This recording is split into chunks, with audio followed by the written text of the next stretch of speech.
एक लड़की की अधूरी लव स्टोरी। दिल्ली। जितनी रफ्तार से यह शहर चलता है उतनी ही थमी थमी सी जिंदगी है। यहाँ की इन लोगों को देखकर ऐसा लगता है जैसे इन्हें इंतजार है किसी के आने का। इन सब के बीच मैं भी इंतजार कर रही थी, लेकिन किसी के आने का नहीं बल्कि किसी के पास जाने का। अब मेरे मन में थोड़ी सी भी उलझन नहीं थी, बस इंतजार था उससे मिलने का। अगर थोड़ी बहुत उलझन बची हुई थी तो उसमें इतना दम नहीं था कि वह मुझको रोक सके। मुझे लग रहा था कि मैं चिल्ला चिल्ला कर सारी दुनिया से कह दूं कि मुझे उससे प्यार हो गया है और कल उससे इजहार करने वाली हूँ। पर बताऊं तो कैसे? काश मेरी कोई छोटी बहन होती या फिर कोई दोस्त जिससे मैं अपने मन की बात कह पाती। मेरा मन किया कि मम्मी को बता दूं, लेकिन मेरी उलझन तब और बढ़ गई जब मुझे ख्याल आया कि अगर उन्हें पता चला तो वह मुझे घर से बाहर भी न निकलने देंगे। उन्होंने गांव जरूर छोड़ा था लेकिन वहां के विचार नहीं। वैसे भी पापा मम्मी इन चीजों में कहाँ विश्वास रखते हैं और मेरी कहाँ सुनने वाले थे। हम गांव से आकर शहर में जरूर रहते हैं और पापा एक उच्च पद पर सर्विसमैन भी है, लेकिन उनके ख्यालात अभी भी गांव वाले हैं। मैं यही सोच कर डर जाती हूँ, लेकिन करूँ तो क्या करूँ? अपनी लव स्टोरी किसके साथ शेयर करूँ? लेकिन मैं उसे भुला भी तो नहीं सकती हूँ क्योंकि उसको इतना पसंद जो करती हूँ। खैर छोड़िए, यह उलझन दिमाग में लिए मैं अपने कमरे में आ गई और अपना हेडफोन लगाकर अपने कमरे गाने सुनने लगी और डांस करने लगी। कुछ समय हुआ ही था, तभी थोड़ी देर में दूसरे कमरे से आवाज आई, आज सोना नहीं है क्या बेटा? 11 बज रहे हैं, सुबह कॉलेज नहीं जाना क्या? लेकिन आज मेरे कदम कहाँ रुकने वाले थे। इतनी खुशी जो हो रही थी कि शब्दों में बयान करना मुश्किल था। मैंने नाचते हुए ही कहा, हाँ मम्मी बस सोने ही वाली हूँ, आप सो जाइए। अगर आज मेरे कोई नाचने का कोई मजाक उड़ाता तो भी मुझे आज कोई परवाह नहीं थी।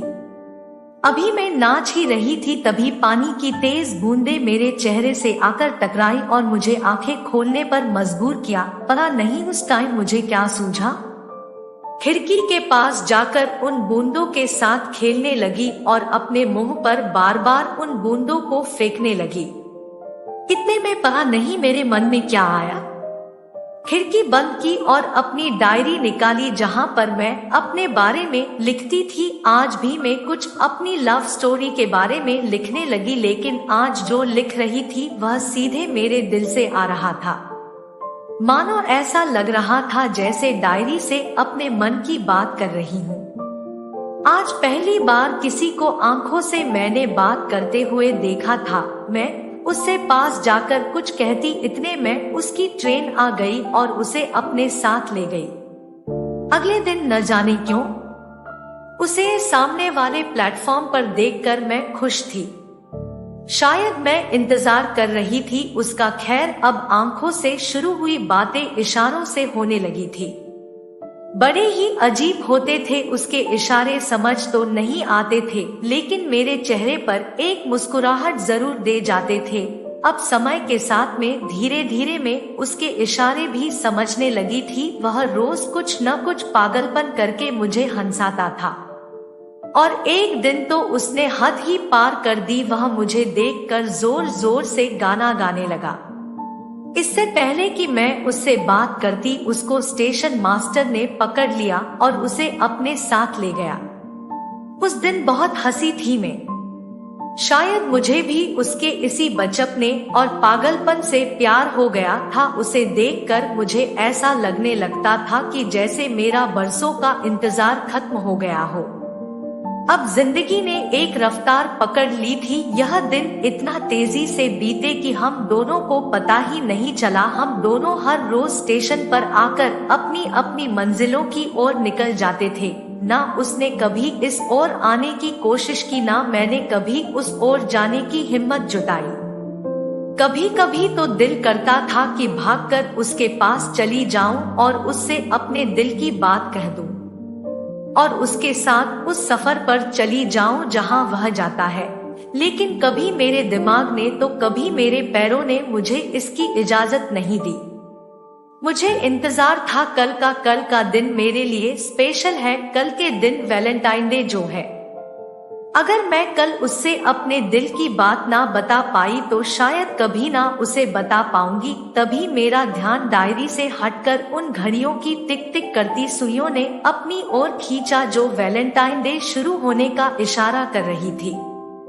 मेरी नजर घड़ी पर गई, रात के 12 बज रहे थे। आज वह दिन आ ही गया जिसका मुझे बेसब्री से इंतजार था। वह पूरी रात में नहीं सोई, उससे मिलने की इतनी जल्दी जो थी। सुबह जल्दी उठकर सभी काम कर तैयार हो गई। आज तो मैंने ब्रेकफास्ट भी नहीं किया था, उससे मिलना जो था।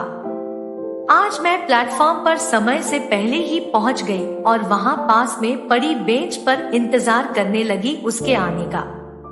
लेकिन काफी समय इंतजार करने के बाद भी वह नहीं आया। मुझे बेचैनी होने लगी। आज तो ट्रेन भी निकल चुकी थी लेकिन उसका कोई पता नहीं था। मेरे अंदर अजीब अजीब ख्याल आ रहे थे। पता नहीं क्या हुआ होगा, क्यों नहीं आया। वहां काफी समय इंतजार करने के बाद मुझे अंदर से रोना आ रहा था। सच कहूं तो मैं दुखी हो गई थी। मन तो कर रहा था कि आज अपनी जान ही दे दूं, लेकिन मरता क्या न करता उससे मिलना जो था। अब मेरी आंखों में आंसू थे और वहां बेंच बैठकर इंतजार कर रही थी उसके आने का। बस इतनी सी थी यह कहानी।